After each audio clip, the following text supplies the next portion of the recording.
Good morning, good afternoon, or good evening, my beautiful hot messes. My name is Mistress Lavender, and today I'm reading Rich AF by Vivian 2. I'm on page 234, and before I get started, make sure to like, comment, and subscribe, and make sure to turn post notifications on. Let's begin. Extra credit, 5 tips for acing your credit score. 1. Make payments on time for any loans, credit card statements, car notes, or other lines of credit you have. Don't miss payments, even by a day, and even if you can only swing the minimum. If you're a bit of a space cadet with deadlines, then keep a cash cushion in your bill pay checking account and set your bills to auto pay every month. And if you're accidentally late with a single payment, call your bank and ask if they'll remove it from your record as a one-time courtesy. 2. Know the credit utilization sweet spot. The magic numbers here are 30% and 10%. 30% is a red flag number. Once you start using more than 30% of your available credit, your credit score will take a hit. So, for example, if you have a credit card with a $10,000 limit and carry more than $3,000 on it, 10% on the other hand. So, carrying about $1,000 on that card is more what lenders like to see. This shows that you're actively using the card, which is good, but not going crazy and racking up charges. Keep your utilization in that friendly zone for a few months, and you should see your credit score increase. Move the goalposts. This is my absolute favorite trick in the book. You might think that the only way to decrease your credit utilization is to pay down the debt, but it's not. Remember, credit utilization is a percentage, a fraction. So if you make the bottom number, your credit limit, bigger, you can magically shrink your utilization. Even if the top number, how much you spend and owe, stays the same.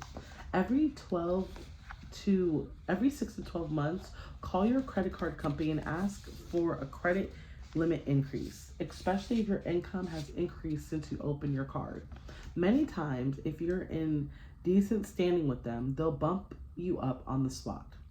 4. Scrub your record. Credit bureaus make mistakes. Incorrect personal info, accounts that don't belong to you, and even accounts that are marked as delinquent when they're not can all show up on your credit report and ding your score. Get a copy of your full credit report, not just the score, and look it over carefully. If you see anything fishy that you don't recognize or what's wrong, contact the credit bureau ASAP and let them know what's wrong. They'll investigate, make sure your report is accurate, and hopefully fix your score.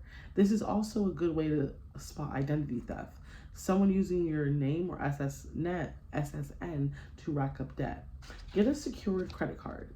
If you have no credit or low credit, it doesn't mean you can't get a credit card. It just limits you temporarily to a certain kind of credit card. A secured credit card is sort of what it sounds like.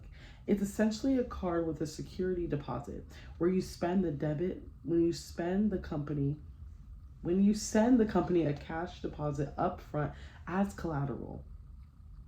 Lots of secured credit cards will also charge an annual fee, usually somewhere between $25 and $99 annually, in addition to that security deposit, but that can be a price totally worth paying with a secured credit card. If you are able to spend wisely, don't max your limit and pay it off every single month. That responsible pattern will, over time, boost your credit score. And eventually, you'll be able to upgrade your secured card to a more lucrative credit card with benefits. Net. Credit is your friend if you are responsible. Read the fine print and can play the rules of the game correctly. Debt. If you're reading the word debt makes you want to crawl into a ball, I get it. Maybe you have student loans of infinity dollars. Maybe your credit card debt is teetering on 6 figures. Maybe you're paying out the A for a car you already totaled. For something as straightforward as money borrowed and money owed to the lender over a period of time, debt sure can make us feel like S. So let me reassure you, this section is a shame-free zone. The last thing I want is for you to skip this section because it makes you feel uncomfortable. I know debt can be scary, but it doesn't have to be. If you're drowning in debt, I got you. There are some solid, doable strategies to help make debt more manageable. And I'm going to walk you through those. But also, debt doesn't make you feel like S, because debt isn't inherently evil. And you're not a bad person for having it. Debt is a tool the same way the shovels are a tool. It's value neutral and can be used for very practical, constructive purposes. The same way shovels can help you plant a beautiful garden and save you time and effort. Debt can let you achieve your goals faster and with less work on your part, but tools can be used for evil. You can dig a hole with that shovel and then turn around and whack somebody over the head, murder, and bury them for legal reasons. We need to make it clear your rich BFF does not encourage murder. It in either case, shovels are inherently evil and debt is inherently bad. But so many finance reporters, educators, and money gurus out there are super judgmental about debt. They're very absolutist. Their argument basically breaks down to 2 points. One, having debt means you'll be poor forever. Two, having debt comes from making bad financial choices. Therefore, having debt is bad and you should feel bad. To which I say, swing swung, you are wrong. Both of these are not true because, again, debt is a tool and no one knows this better than rich people. Truth number one, rich people absolutely do have debt. I mean, I'm rich and I have debt. Rich people with holdings in real estate and rich people running huge businesses have debt. Heck, even notable rich white man Warren Buffett, guy had a mortgage. But I had to hand it to my fellow rich people on this one. They have given debt one heck of an extreme makeover. Seriously, the people who did this were also behind the brand relaunch of mayonnaise into aioli. All debt is just borrowing money, right? We know this. But what makes most of us don't know is that the way we treat debt, the way we think of it, judge it, view it usefulness.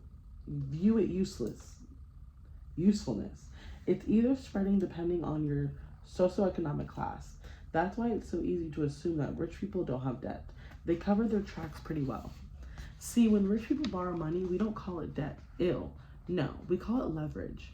A multimillionaire takes out a mortgage, invests the rest of the cash into a startup, and makes bank. And we applaud their business brilliance and put them over Time magazine. When poor people borrow money, though, that's debt. That's bad. Shame. A single mother of 3 kids goes and puts groceries on her credit card. Groceries that she unfortunately can't afford with the money in her pocket. And we point the finger and say, look at this irresponsible. Look at how irresponsible you are, racking up debt like that. A person between jobs puts a smartphone on layaway plan because they don't have a computer and need some way to send out resumes. And we all get judgy for them buying luxuries they can't afford. A lot of the time, we're borrowing money as a way to do our best with the resources we have, rich or poor. But rich people have managed to distance themselves from debt as that kind of four-letter word and repacking it as their own money borrowing as something savvy. So let me be clear. Rich people love borrowing money. They live by that line from the Moulin Rouge song. Why spend mine when I could spend yours? And they use leverage to do it. Now, strictly speaking, not all debt is leverage, but all leverage is essentially debt. It's just borrowing money for the purpose of making more money.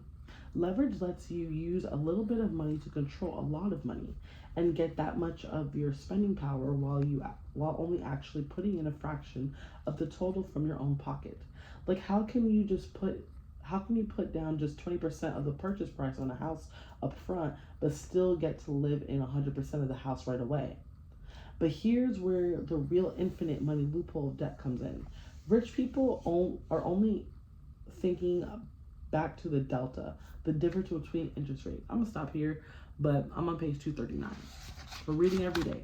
I'm gonna start on page 239, starting Take Kim Kardashian. Again, my name is Mistress Lavender. I'm reading Rich AF, Vivian 2, and I'll see you next episode. Bye.